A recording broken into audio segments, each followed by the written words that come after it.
भारतीय साहित्य और संस्कृति के इतिहास में महाकवि कालिदास का नाम अमर है। उन्हें संस्कृत भाषा का अद्वितीय कवि माना जाता है। उनकी रचनाएं आज भी साहित्य प्रेमियों के लिए प्रेरणा और ज्ञान का स्रोत हैं। लेकिन कालिदास जैसे महान कवि भी एक समय अपने ज्ञान और प्रतिभा के घमंड में डूब गए थे। कहते हैं, विद्या से विनम्रता आनी चाहिए, परंतु जब वही विद्या अहंकार का कारण बन जाए तो व्यक्ति पतन की ओर बढ़ता है। इस तथ्य को स्वयं कालिदास ने अपने जीवन के एक प्रसंग में अनुभव किया। एक बार की बात है, कालिदास किसी नगर से दूसरे नगर की ओर यात्रा कर रहे थे। यात्रा लंबी थी और धूप भी प्रचंड थी। मार्ग के किनारे खेत, बाग और बस्ती तो थीं, पर पानी कहीं दिखाई नहीं दे रहा था। चलते चलते वे थक गए। गला सूखने लगा और प्यास असहनीय हो गई। तभी दूर उन्हें एक कुआं दिखाई दिया। कुएं के पास गांव की एक महिला अपने घड़े में पानी भर रही थी।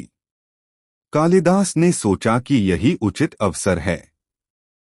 वे उस महिला के पास गए और नम्र स्वर में बोले, माता, मुझे बहुत प्यास लगी है। कृपया मुझे थोड़ा जल पिला दीजिए। महिला ने उनकी ओर देखा। वह साधारण ग्रामीण महिला थी, पर उसकी आंखों में तेज और शब्दों में ठहराव था। उसने कहा, मैं आपको पानी अवश्य दूंगी, लेकिन पहले आप अपना परिचय दीजिए। मैं आपको जानती नहीं हूं। जब तक आप बताएंगे नहीं कि आप कौन हैं, मैं पानी नहीं दे सकती। कालिदास को अपने ज्ञान और ख्याति पर गर्व था। उन्होंने सोचा कि मेरा नाम सुनकर तो यह महिला स्वयं मेरे चरणों में गिर पड़ेगी। लेकिन वे सीधे नाम नहीं बताना चाहते थे। वे अपने बुद्धि कौशल के बल पर उत्तर देना चाहते थे। वे बोले, मैं मेहमान हूं। महिला ने तुरंत प्रतिवाद किया, नहीं, आप मेहमान नहीं हो सकते। इस संसार में केवल दो ही सच्चे मेहमान हैं, पहला धन और दूसरा जवानी। दोनों थोड़े समय के लिए आते हैं और फिर चले जाते हैं। मनुष्य चाहे कितनी ही कोशिश कर ले, उन्हें रोक नहीं सकता। आप इनमें से कोई नहीं हैं, इसलिए आप मेहमान नहीं हैं। कालिदास चकित रह गए। उन्होंने सोचा कि यह साधारण ग्रामीण स्त्री इतनी गहरी बात कैसे कर सकती है। फिर भी उन्होंने हार न मानते हुए दूसरा परिचय दिया। कालिदास बोले, तो समझ लीजिए मैं सहनशील हूं। महिला मुस्कुराई और बोली, फिर से गलत बोले आप। सहनशील इस संसार में केवल दो ही हैं। पहला, यह धरती, जो पापियों और पुण्यात्माओं का समान रूप से बोझ उठाती है, जो बिना किसी भेदभाव के सबको अन्न और आश्रय देती है। दूसरा, पेड़, जिन्हें लोग पत्थर मारते हैं, लकड़ी काटते हैं, फिर भी वे फल, फूल और छाया ही देते हैं।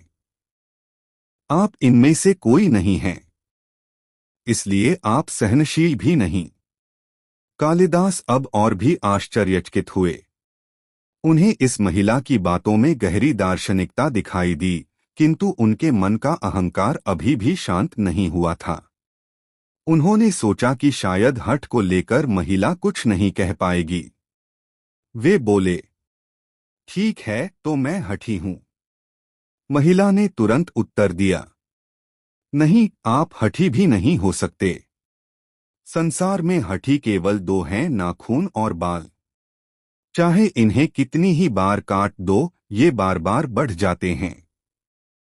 यही सच्ची हठ है। आप नाखून हैं, न बाल, तो फिर आप हठी कैसे? अब तो कालिदास अंदर से हिलने लगे। उन्हें समझ नहीं आ रहा था कि यह साधारण महिला इतनी ज्ञानवती बातें कैसे कर रही है। अंततः उन्होंने झुंझलाकर कहा, तो मान लो मैं मूर्ख हूं। महिला ने शांत स्वर में कहा, मूर्ख भी दो ही हैं। एक वह राजा जो बिना योग्यता के भी अपने प्रजा पर शासन करता है, और दूसरा वह दरबारी जो राजा को प्रसन्न करने के लिए असत्य की भी प्रशंसा करता है। आप इनमें से कोई नहीं, तो फिर आप मूर्ख भी नहीं। यह सुनकर कालिदास का अभिमान चूर चूर हो गया। वे समझ गए कि अब तक वे घमंड में अंधे होकर अपने ज्ञान की डींग मार रहे थे। उनके मुख से कोई शब्द नहीं निकला। वे सीधे उस महिला के चरणों में गिर पड़े और बोले, माता, मैं हार गया। मुझे जल दीजिए, मैं आपकी शरण में हूँ। इतना कहते ही अचानक वह महिला तेजोमय हो उठी। कालिदास ने ऊपर देखा तो पाया कि वहां साधारण महिला नहीं बल्कि देवी सरस्वती खड़ी थीं। देवी मुस्कुराकर बोली, वत्स कालिदास, विद्या का उद्देश्य विनम्रता है। शिक्षा से ज्ञान मिलता है और ज्ञान से प्रकाश। परंतु तू अपने ज्ञान का अहंकारी बन गया। तुझे यह समझाना आवश्यक था कि घमंड ज्ञान को नष्ट कर देता है। इसीलिए मैंने यह लीला रची और तुझे शिक्षा दी। कालिदास की आंखों से आंसू बहने लगे। उन्होंने हाथ जोड़कर कहा, हे मां सरस्वती, मुझसे भूल हुई। मैं अपने ज्ञान पर गर्व करने लगा था। कृपया मुझे क्षमा करें। देवी ने प्रसन्न होकर कहा, वत्स, मैं तुझे क्षमा करती हूँ। यह शिक्षा जीवन भर याद रखना, सच्चा ज्ञान वही है जो अहंकार मिटाकर विनम्रता लाता है। यह कहकर देवी अंतर्धान हो गईं। उस दिन के बाद महाकवि कालिदास का जीवन बदल गया। उन्होंने अपने ज्ञान पर कभी घमंड नहीं किया।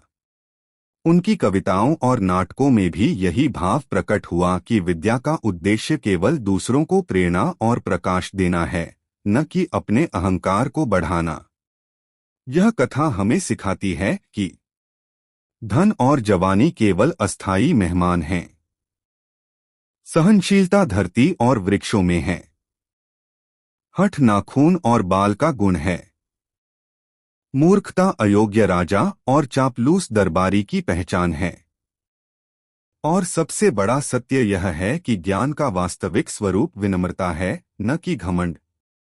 जितने भी सनातनी भाई बहन कथा देख और सुन रहे हैं, कृपया लाइक और सब्सक्राइब अवश्य कर ले। जय श्री राम।